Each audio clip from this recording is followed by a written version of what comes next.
Om Niranjanam Nityam Anantarupam Bhaktanukampa Dhritavigraham Vai Ishavataram Parameshamidhyam Tang Ramakrishnam Shirasa Namama Jananim Saradam Devim Ramakrishnam Jagatgurum Padapadme Tayo Sritva Pranamami Muhurumuhu Namasri Yatirajaya Vivekananda Suray Satchid Sukhaswarupaya SWami Tapaharini.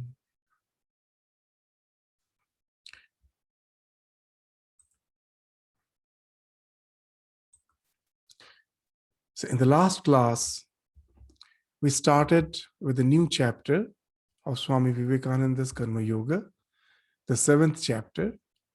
The title of the chapter is Freedom.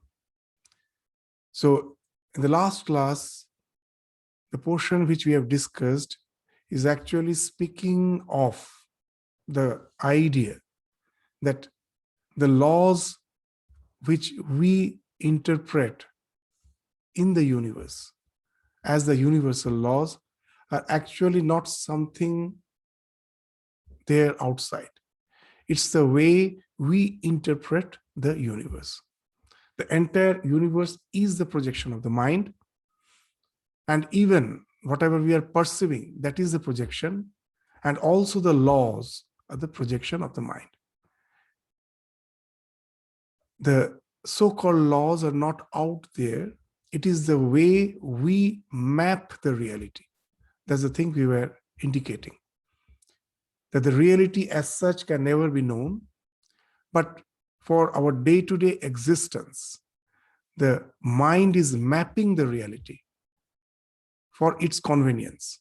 And the way we map, in that we find that the laws exist. So laws exist in the mind, not something outside. The common example which we gave, that even that if you just take any of our perception, all the perceptions, the same rule apply. What's there outside, we never know. The so-called red flower, is it actually red? No. We never know what actually it is.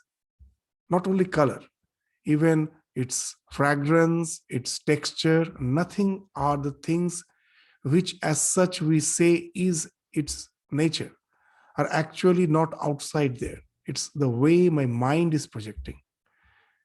And the example which we give again and again, and which is the thing which conforms to the science. It's not something which we are just saying as out of some doctrine or dogmas. Even with the science discover, it conforms. And you also will understand with a common sense that when I say the flower is red, is it actually red? What is happening? That light is falling on the flower. We know the light consists of various wavelengths of this light. There are various wavelengths. All the wavelengths are absorbed. A particular wavelength is reflected back. That wavelength which is reflected back is touching the retina of your eye. The light cannot enter into your brain. The brain is the darkest part of your body. If you're inside the brain, no light. If you're sitting there, there is no light. What is entering is something which is not light. It is just an optic nervous impulse. The light which falls on your retina, its function stops there. Immediately, that stimuli gets converted into an optic nervous impulse, which reaches the so-called color perception center. Actually, the color is not perceived. What is perceived is some particular optical nervous stimulation. That stimulation immediately is decoded is projected by the mind as the red color, which moves out through your senses to envelop the object, in this case the flower, to give you a feeling that it is red. So what is happening actually is the mind is a wonderful projector. In our day-to-day life, with all the modern technology that we have at present devised, we can have a projector which projects light and sound. But the mind is already there, a much advanced projector. It not only projects light and sound, it projects the five senses. It's projecting. The external world is just a stimuli. What it is, we never know. That stimuli is being projected in the form of the five senses as sight, sound, taste, touch, smell. All the five senses are projected. This mind is a wonderful projector, which even the science cannot imitate. With all the modern technology, we cannot imitate. There is no technology at present which has succeeded in imitating the projector called mind. So now you will understand what I am seeing is not something outside there. There is something. We cannot say there is nothing. Something is there. That something can never be known as such in its essence. It has to be interpreted by the mind, has to be projected by the mind to the reality what I am seeing. So in a way, we all are hypnotizing. It's not only the one who has some mental problems like schizophrenic patient. We say they hypnotize. They are actually hallucinating. It's not that only they, we all are hallucinating. Then what's the difference between the one whom we call have some mental issues with us? Our hallucination is something which is consensus. The way I hallucinate the reality, you also hallucinate in the same way. The most of the mankind is hallucinating in the same way, and so we consent. Consensus reality means that we all consent, we all vote that this is the reality. And someone is hallucinating in a different way. And as he or she is the minority, we say that's not the reality. So you have some mental issues. But actually, for all, the mind is actually projecting. The reality which we see is not the so-called the absolute reality. It is the consensus reality. And now you will understand why we say that what we see is not the reality. We are just seeing the map of the reality. The mind is mapping. Just the way when we draw a map, what we do, that I have went out to see the network of roads in the Melbourne city. And after having an idea, I return, I come and just try to draw a sketch of the network of roads. And what I do for my own convenience, what I do, the freeway, most probably I will draw with a particular color, say green color. All the merging roads. The freeway has no as such traffic. There will be some merging roads and there will be some exits. All the merging roads, we draw them with red color. And the exits, most probably, we color them with the blue color. It is for our convenience. There is no as such red color, green color, and blue colored roads outside there. Now, a small child sees the map and asks what it is. And we say it is the road, the network of road of the Melbourne city. And this child takes it to be literally true. And when he is moving out into the city with his parents, he's in search of the red color, green color, and blue color roads. Will he ever find those red color, green color, blue color roads? No. So that's what it's meant by we are mapping the reality. The reality can never be known as such. And once you map, that mapping has 3 dimensions. What are the 3 dimensions of that mapping? Space, time, causation. The space-time causation is not something outside there. It is the way we are mapping the reality. And once the space-time causation comes into picture, the question of laws come into picture. There is no law as such outside there. Just suppose in you're seeing a moving picture. Just for the sake of simplicity, we say in the first scene, the numeral 42 comes. That scene goes off. The next scene, numeral 43 comes. And then the next numeral 44 comes. Now our mind will interpret what? That this 43 is the effect of 42. And 44 is again the effect of 43. The cause of 43 is 42 and the effect of 43 is 44. But what has happened actually? They just 3 pictures of 3 numerals just came in sequence. So even in the modern science, in the last class we were saying that space-time is something fixed, where all the pictures are as if coming one after the other. And now once we map them in this space-time continuum, we map them, and it is our mind, after mapping the reality as this world of 5 senses, the next thing it does, it maps the universal laws there. As such, laws are not existing. It is something which is the interpretation of the mind, which in turn speaks of predestination. There is nothing called free will. Everything is predestined. So immediately we will find then where lies the question of karma. So doing karma as per my will in a particular way so that it can render me free. It can give me liberation in the sense of, in spiritual sense. That question itself doesn't arise.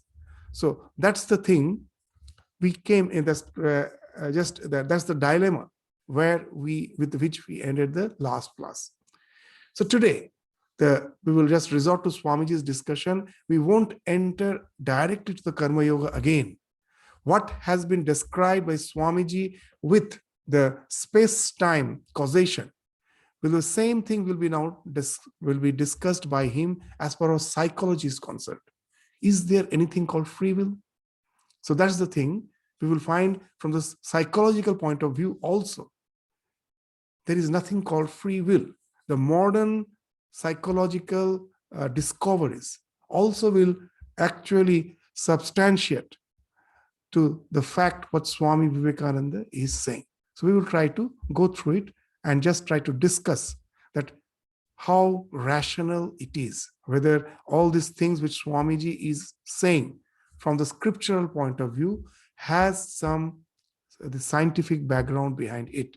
So first let us go to the discussion, and then first let us read the text and then we will go to the discussion. So from the paragraph which we are starting, that I'm just going to read now. Therefore, we see at once that there cannot be any such thing as free will. The very words are a contradiction, because will is what we know, and everything that we know is within our universe, and everything within our universe is molded by the conditions of space-time causation. So that's the thing which Swamiji discussed previously. Here is again continuing that everything is within the space-time causation. I have an idea that such an act can result in such an effect. And then the question of will comes, that if such a cause results in such an effect, then I can will, with my will, I can resort to particular type of cause which will result into certain effect. So will is something which comes within the space-time causation. So when I say free will, once we understand that space-time causation itself is not something which speaks of freedom, it's as if all predestined. And in that, the way you are mapping the reality, in that when the will comes into picture, how can it be free? So the free will itself is a contradictory term.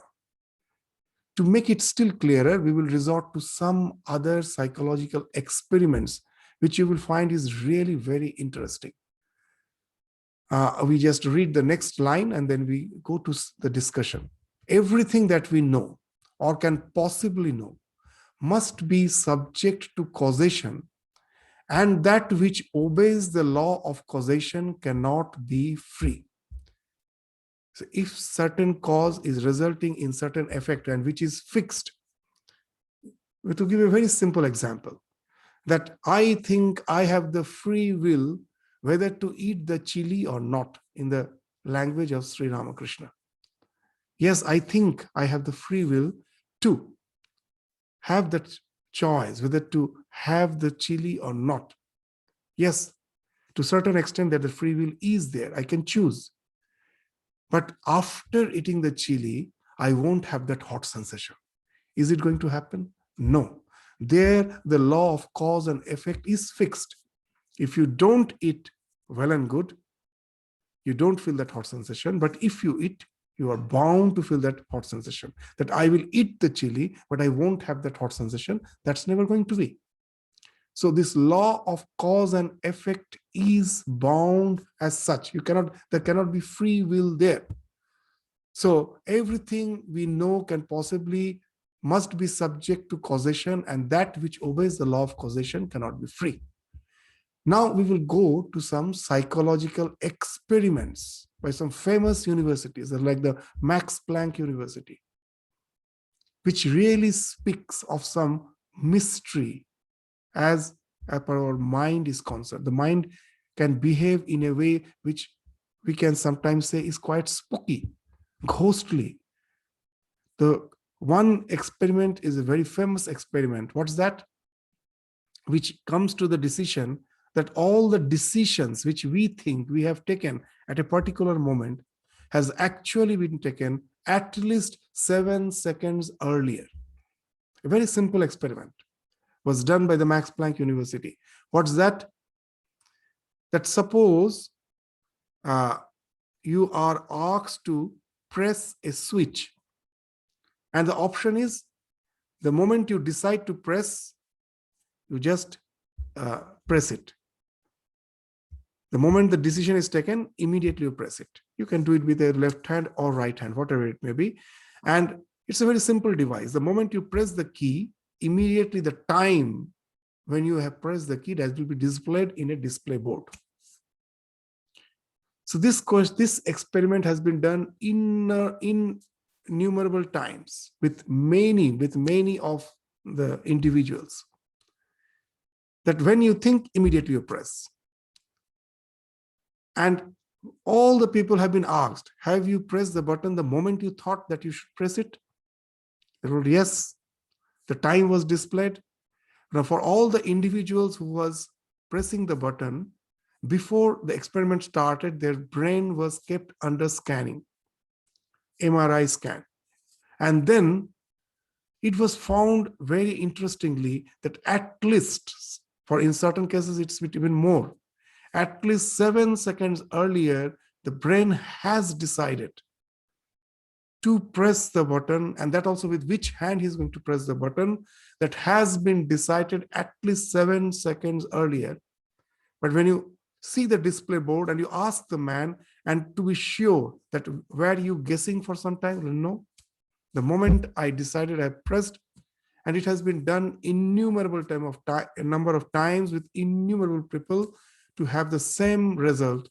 And that's why this experiment is sometimes called is spooky, it's ghostly. This is what's happening with the mind. So where you get the first indication that as if everything is predestined. Somehow we have the notion, a wrong notion, that it is my will, my free will with which I am doing the thing. It is I who willed to press the button either with my left hand or with the left or with the right hand at certain time. But the brain scan shows otherwise. So now this thing was never understood for quite decades. And then came another experiment, very interesting experiment. It is known as split brain experiment. In this experiment, again, you will find that it is, again, that the free will, the notion of free will is negated. It's a very interesting experiment that for certain person, for some pathological reasons, for some health reasons, And for there's some, because of some surgery, the brains are split, the left brain and the right brain, the left hemisphere and the right hemisphere of your brain, they're split. Generally, they are interconnected. So there's a split there. And it has been found, it helps the patient to get rid of so many medical complications, but at the same time, it doesn't have as such any side effect. They behave almost normally, like any other person. But the split brain experiment have shown that actually they have certain handicap. What's the handicap? Very interesting. For the split brain experiment, for such a person who has a split brain, is made to sit in such such a position that he is not supposed to turn his head. He cannot turn his head as such. It is fixed, and his seat is also fixed. Now on the left side, there is some display which can be seen. That he is sitting in such a position that only the left eye can see that display. It's the right eye cannot see it. So he has been made to sit, and then the display board starts displaying walk. This man who was sitting, he stands up and starts walking. And then the question, someone asks a question, that why are you walking? And immediately he replies, there was a fridge in just in the vicinity. Immediately he replied, I just want to have a glass of cold water. In the fridge there is some water, the cold water. I want to have a glass of cold water. He was made to sit again. The same experiment was repeated, and almost the same result was found. Maybe the thing they are saying, that what I hear, why he has got up, that may be different, but it's always something which the psychologists who were conducting the experiment, they felt it actually never depicted the truth. The truth was, it is only the display board which has been displaying walk have made them walk. What's happening?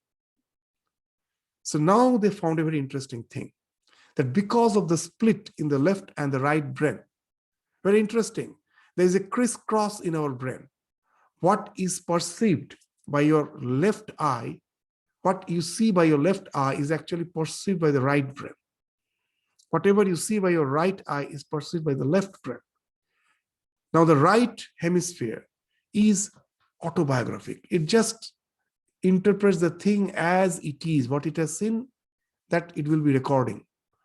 And the left brain is a language brain. It interprets. Now this person, seeing that walk signage with the left eye, which was recorded in the right brain, he started walking. This brain, as we told, is just autobiographic. It is just what it sees, it does.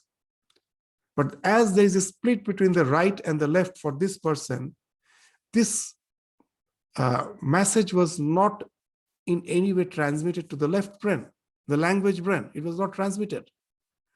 So the left brain, when you are asking the question, it is the language, it is the interpretive brain, the left brain, which has to interpret its actions and say. Now there is no such stimulation which has reached to interpret that.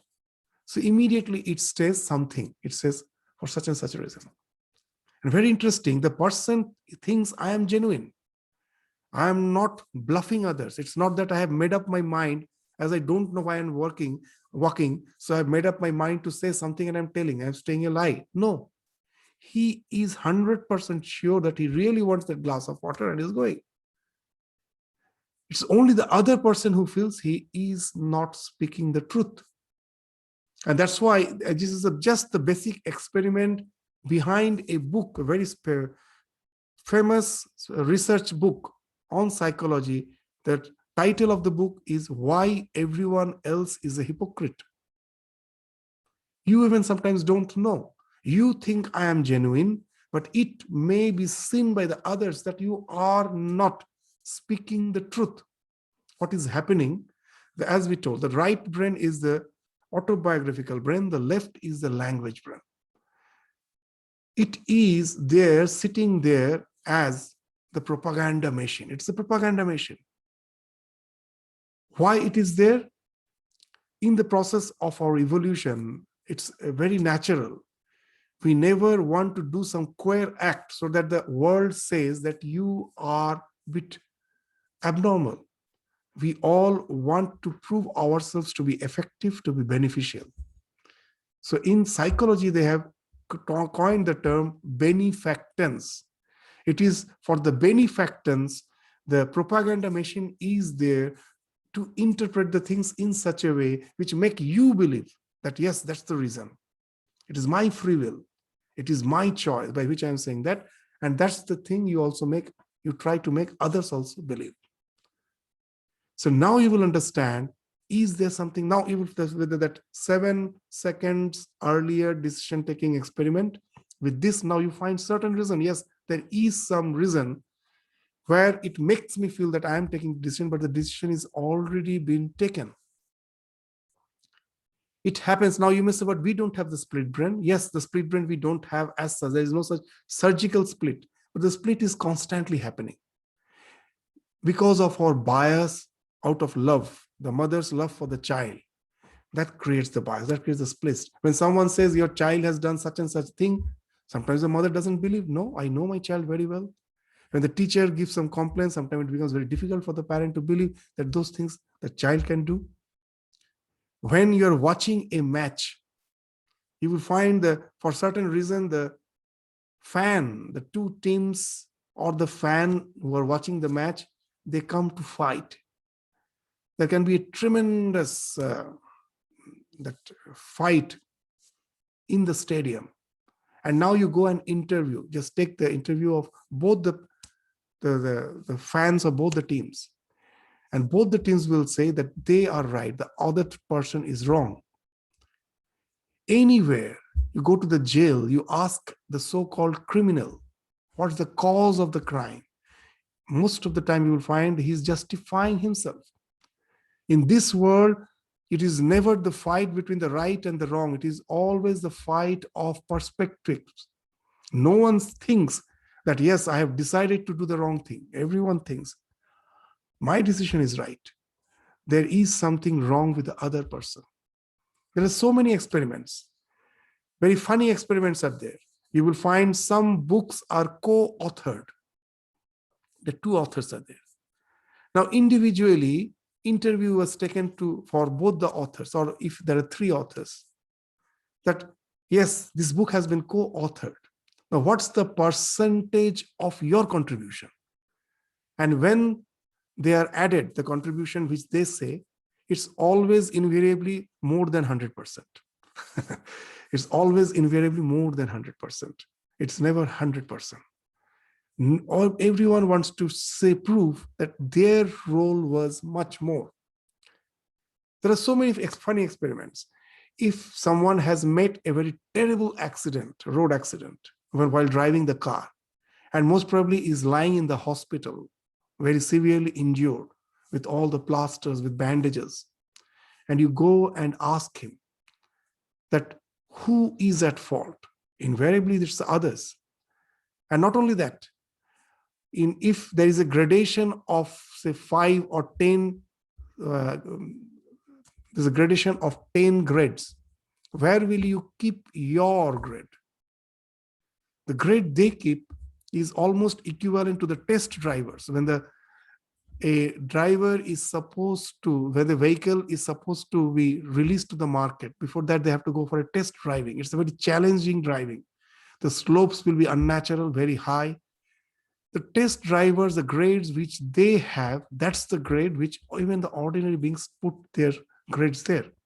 So all this shows that we always try to prove ourselves better that we are beneficial and effective. And that's what the left brain as a propaganda machine is constantly doing.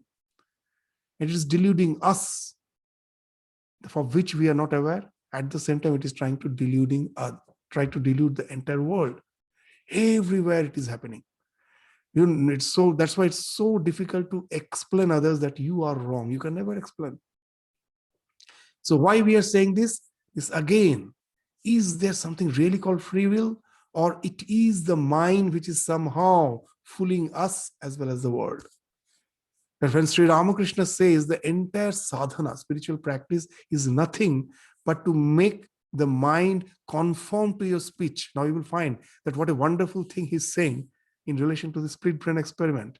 Because of our biases, because of our liking for particular isms, particular uh, person, particular isms, the brain, the split happens.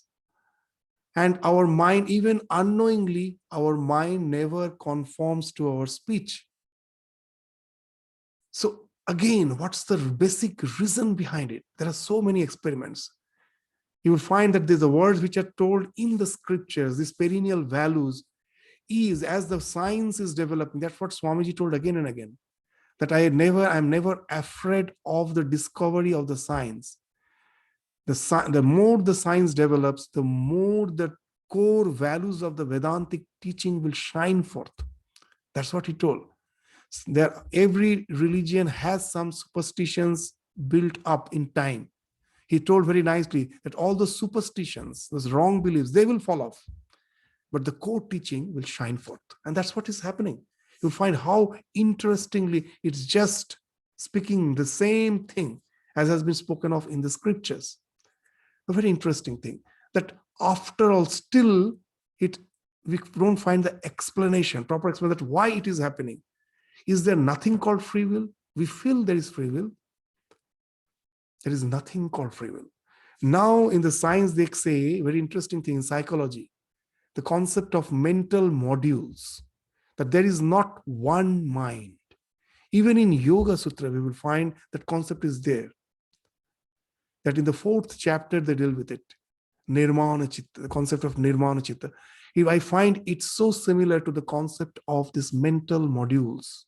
The word Nirmana Chitta means the Chitta, the mind, which has been as if built up in the process of evolution. There are many such Nirmana Chitta, mental modules. Each mental module, which our mind constitutes not one mind, there are so many mental modules. But at a time, only one mental module gets activated. Then who activates it? Is there some central mind which decides to activate a particular module? No. As per the external circumstances, a particular module will get activated. And that module has fixed stimuli response conditioning. Fixed. No one can change it. That is fixed. And once that module gets activated, as per the fixed stimuli response conditioning, the response is going to happen, but it will give you a notion, it is I who have decided. The language will come into picture and say, oh, it is I have decided. But actually for that mental module, the stimuli response conditioning was fixed. And most probably it was seconds earlier to your conscious decision that was activated, that has already taken the decision, what is going to happen. Giving you a feeling, seconds later, through your language brain to speak out as, yeah, this is what I have decided. But the decision was taken. They say, in the modern science, they say that very interesting, that what mental module will get activated is just based on the external circumstances in which we are placed in. Even you will agree, we also will know, that we have so many different personalities. The same me, when I am in a family with my children, the way I behave, the same person when I am just with my old college friends or school friends, suddenly I find I have become a schoolboy. My total behavior changes. My language, my way of behavior, everything changes the moment if suddenly you have a get-together with your school buddies. You find you are just a schoolboy then, that you are a responsible father. So for the time being, you have forgotten. You are not just, you start behaving in a totally different way. The same person, when he is in his office, along with the colleagues, is a different person. When he's in a club with his so-called friend circle, he's a different person. The circumstances activates a particular module to make you behave in a particular way, but giving us a sensation, it's our free will. It never happens. The best thing it can be understood In the TV, when you are watching TV, where you're just browsing the internet, whatever it may be, the advertisements are there. Why these advertisements? What's the basic science behind all the advertisement? It's again, all the advertisers know that you will think you are taking decision to buy certain product, but it is the advertisement which has activated a particular mental module by the way they have projected the advertisement. Just to give that's a certain example, sometimes you may find a bit crude, but you will easily understand. Whenever you will find the newest car brand is advertised, there is this female model standing in front of the car. What has that model to do with the car? Nothing.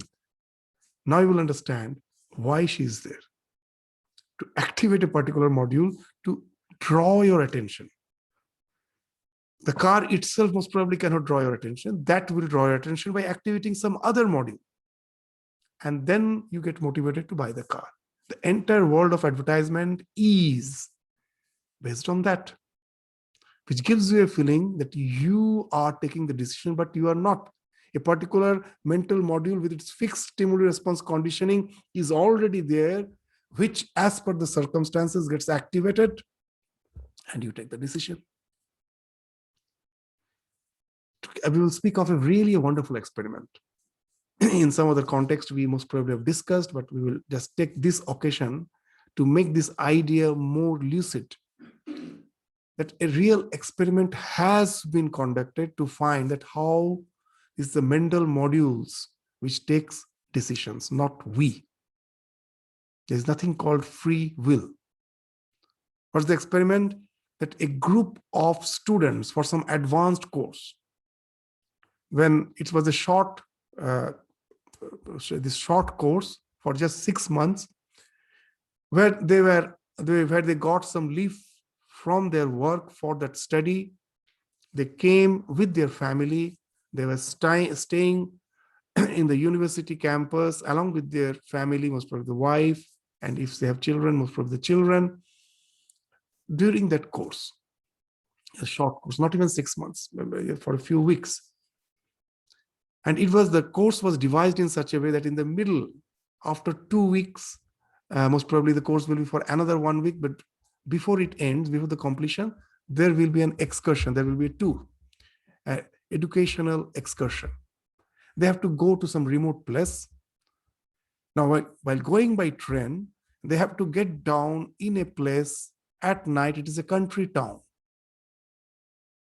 And they planned previously that they get down there. The number of students are quite, it's a big number.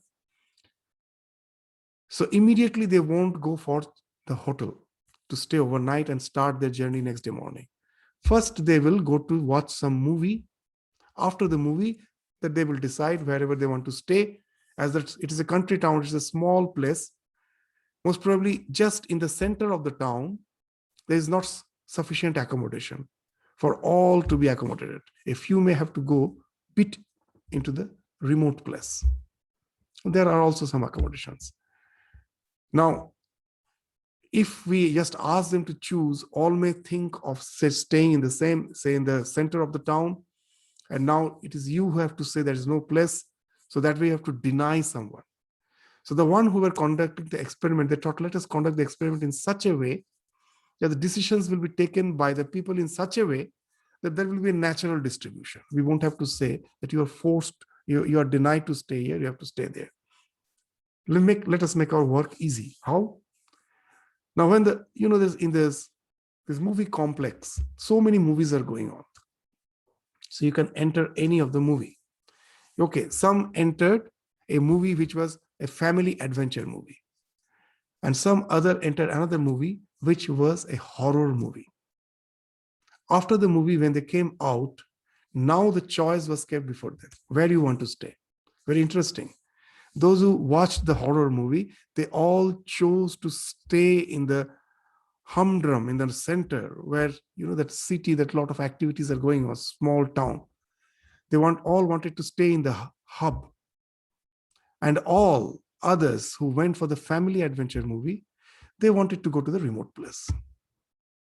And this experiment shows very interesting thing. They all thought it is we who have chose where we want to stay.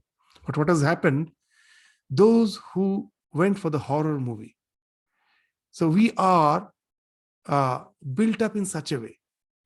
You just see in a forest, when the predator attacks a herd of so-called this grazing animal, when the grazing animals are trying to flee, are running, they always try to be together, because they know, invariably they know, that if I am not with the herd, if I somehow get singularized, I will be immediately noticed by the predator.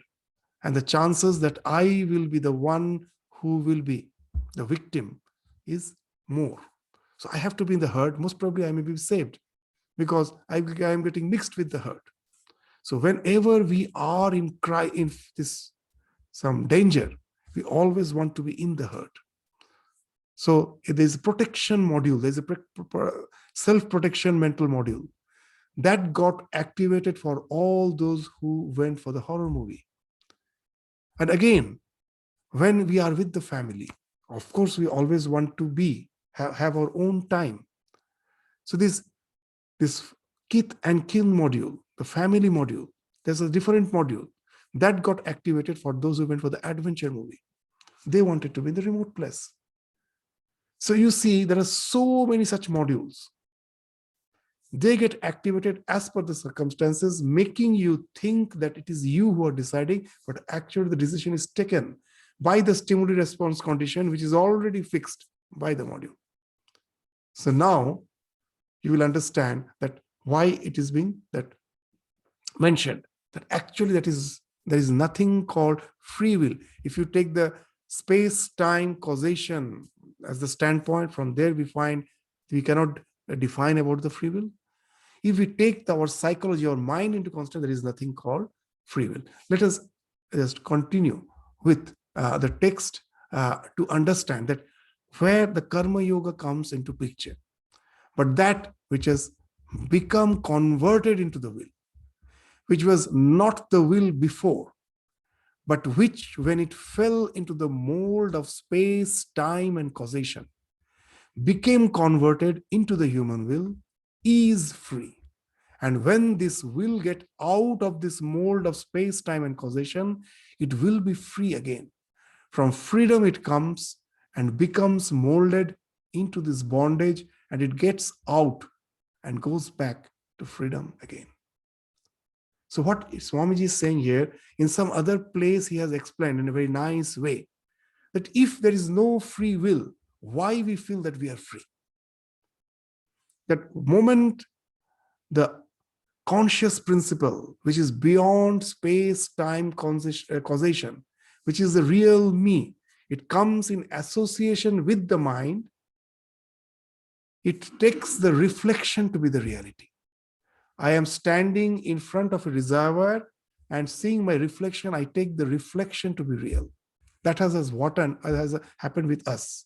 The conscious principle, in association with the mind, as if sees its own reflection in the mind and takes that reflection to be reality. And now it starts thinking that I am that within this. But that reflection can never be real. Just to give you a very common example. The sun is on the sky. There are thousands of waves in the ocean. Each wave is reflecting the sun. One sun is appearing as many. And not only that, with the motion of the wave, the sun, which is spherical, may appear to be oblique, may appear to be moving, which is not the fact. So that's what is happening with us. The conscious principle, which is beyond time, space, causation, because of its association with this mind, with the body, is actually appearing to be limited, but it is not limited. And not only that, very interesting thing, though it is limited within that mind, that reflection, as the moment I get identified with the reflection, I know that I cannot just think of doing anything, everything beyond certain limits, the limits which has been imposed to the body mind. I cannot do something beyond that. I cannot jump a 20-story on the top of a 20-story building. I cannot. My body mind is not made that way. But somehow I have that inner feeling, I am free, I am free. Why it is happening? The soul which is free, when it is reflecting on this body-mind complex, still that echo is there. But out of delusion, I feel I am this body-mind complex, but the thing which is beyond this body-mind complex is constantly echoing that you are free. But nothing is free there. But that is all, it is stimuli response condition is actually fixed in each and every mental module. But the one who activates this mental module is free. And that is echoing through that. In spite of all the bondages, it feels that I am free. So this idea that the willing is something which is within the space-time causation, within the mental module. This idea of free, that freedom of the will, is just a mere echo of that which is beyond that. So now we will understand that though we are as if conditioned by all these mental modules and the fixed stimuli response conditioning, still why we feel we are free. It is we who are taking free decision. It is the soul who is beyond this mind, which is echoing through the body mind. It is deluded by taking the reflection to be real, but actually the thing which is reflected is the reality, and that is beyond time, space, causation. That is free. And that freedom is echoing and is taken as freedom of the body mind senses, of the wave. That is, the wave itself is the sun. No. So that's how this paradox comes into picture. So that's what Swamiji is indicating by saying, but that which has become converted into will, that the ultimate conscious principle, when it gets reflected in your body mind senses, it is being reflected as the will. So that is getting converted into will, which was not the will before. It was not the will before. It was, if you are free, there is no question of will. Will comes when I have the need of something, that such and such thing I don't have, I want, and then the question of willing come. As the self, you're free. How the question of will doesn't come. So this will is something which after coming into this space-time causation within the mind, then this will is coming to picture, which was not the will before, but which, when it fell into the mode of space, time, and causation, became converted into the human will, is free. That one, which is that conscious principle through this space-time causation, through this mind, which is appearing as this limited being, that is the real freedom.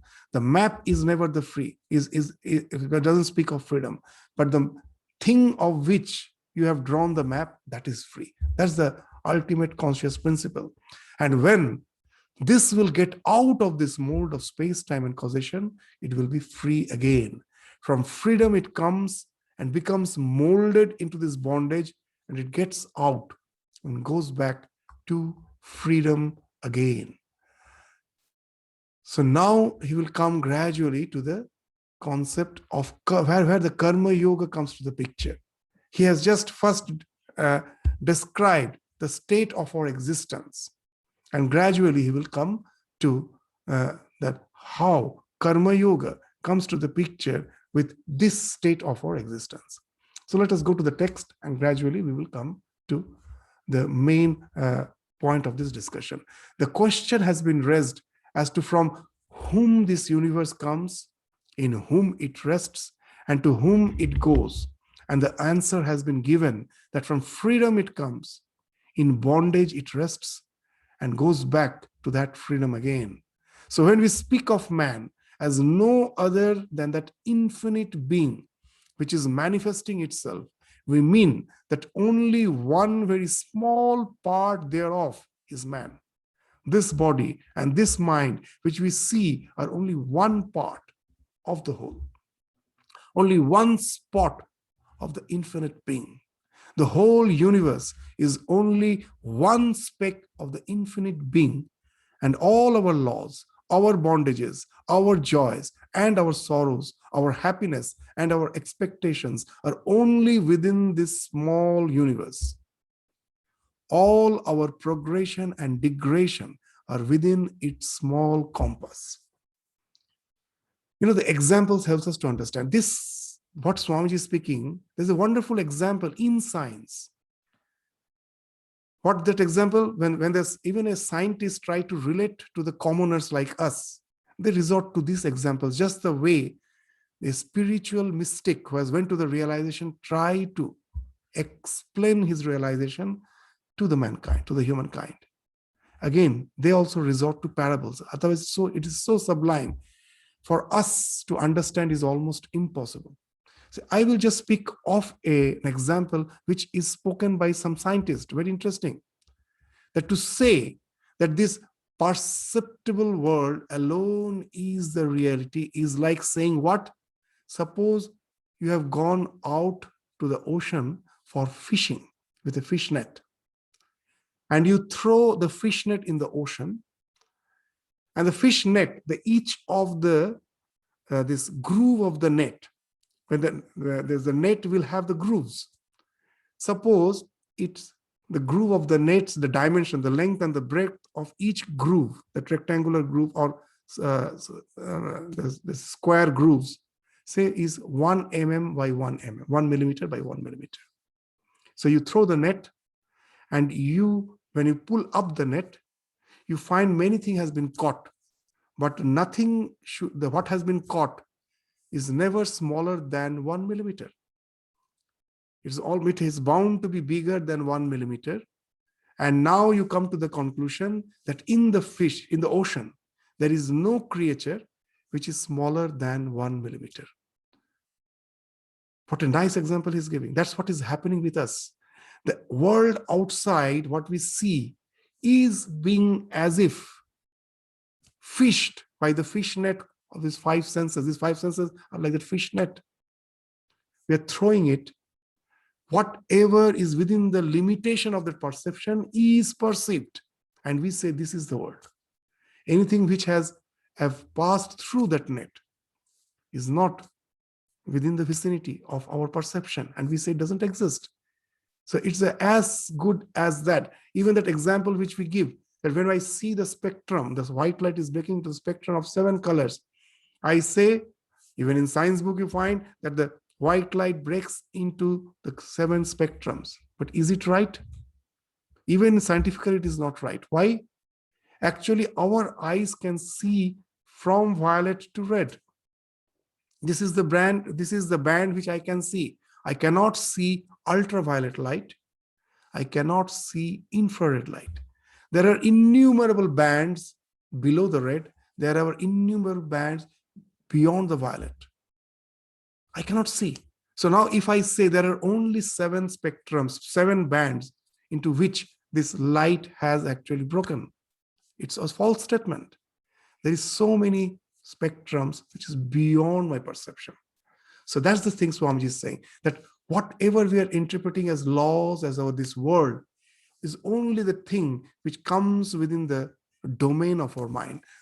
So let us read this portion again. The question has been raised as to from whom this universe comes, in whom it rests, and to whom it goes. The answer has been given that from freedom it comes, in bondage it rests, and goes back into that freedom again. So when we speak of man as no other than that infinite being which is manifesting itself, we mean that only one very small part thereof, only that thing which has been caught by the fishing net, only that small part thereof is man. This body and this mind which we see are only one part of the whole, only one spot of the infinite being. This whole universe is only one speck of the infinite being, and all our laws, our bondages, our joys and our sorrows, our happiness and our expectations are only within this small universe. All our progression and degradation are within its small compass.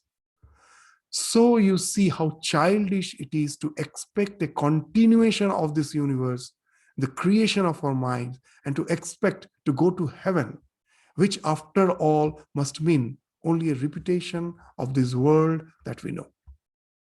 Because that's what's happening even in science. Very interesting. You see that even in the NASA, that they are trying so hard to find life in some other planet. Till now, it has not succeeded. But are they really going to see some beings moving in the planet? No. They have made some fixed criteria. If we see another planet like Earth, where water is there, atmosphere is there, there will be life. Even we, with our limitation, just think that way. If some planet has an ocean of hydrochloric acid, there cannot be life. We forget there can be infinite possibilities. There can be some beings who can thrive in HCl. But we as a human being have our own world and think that's the only possibility. Just to give a common example, when Sri Ramakrishna was asked by Mathur in Dakshineshwar that the one who has made law, can he break the law? Sri Ramakrishna told, of course, the God is beyond law. The laws he has made, he can alter, he can break. And there's a very nice, funny story that when Mathur told, see this plant which has white flowers, can you have a red flower? And Ramakrishna says, yes. And next day, it's really sin that there were red flowers in that plant. He broke that branch, ran to Mathur to show. And again, he affirmed, the one who has made the law can be beyond the laws. So this law is only to this particular universe. And we interpret the universe only by those laws which we understand. There can be some other ways of existence. And we can be totally clueless about it. And that's what Swamiji is indicating. So you will find that the ideas through which Swamiji is taking us can be really very absorbing. He takes a very vast domain, and gradually he will come to that point where we find that there is something which we can practice. That in this world where everything is predestined, now we find almost clueless where to start. Is there nothing in our hands? No, there is something in our hands. So he will gradually come to that point.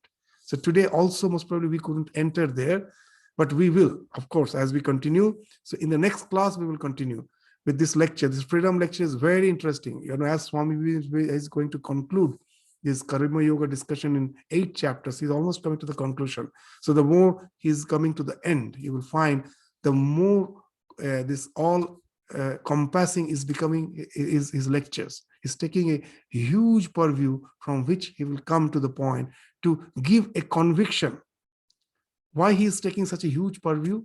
Because he's in the Western world to represent the Hinduism for the first time. So he has to be very, very rational to prove his point. Most probably sometimes we feel, what's the use of such discussion? But we have to always remember the background, what a big challenge he has, and with what a tremendous efficiency he's meeting that challenge. There, as a first preacher of Hinduism going to the West to make the people believe that it is not some namby-pamby idea. There's a very strong ground behind it. What a tremendous purview. The one who is well conversant with the Western, Eastern philosophy, as well as the science, as well as the history, is being ordained by the divine to preach this message to the world for its benefit, not for just its own propaganda.